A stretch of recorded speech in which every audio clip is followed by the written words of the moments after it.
Hello, I'm Dr. Henry Cloud, and I talk to people like Sherry all the time. Sherry is trying to live her life the right way. She's trying to do a good job with her marriage, her children, her job, all of her relationships, and her Lord. Yet it's obvious that something isn't right. Life isn't working. Whether you're a man or a woman, you can undoubtedly identify with Sherry's helplessness, her confusion, her guilt, and especially her sense that her life is out of control. Sherry suffers from severe difficulties in taking ownership of her life. She isn't able to draw and maintain boundaries around what is hers, boundaries that would help keep out what isn't hers. You know, in the physical world, boundaries are easy to see. You've got fences and signs and walls, moats with alligators, manicured lawns and hedges. Those are all physical boundaries. Despite their different appearances, they give the same message. This is where my property begins.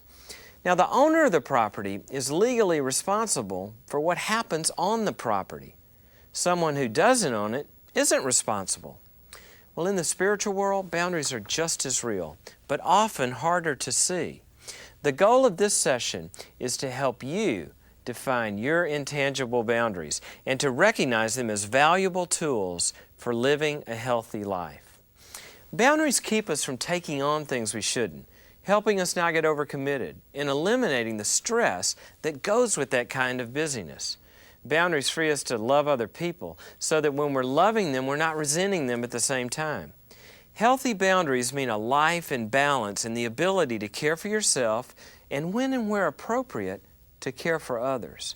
Boundaries define your soul, and they help you to guard it and maintain it. You know, just as homeowners set physical property lines around their land, we need to set physical, emotional, and spiritual boundaries for our lives to help us distinguish what's our responsibility and what isn't.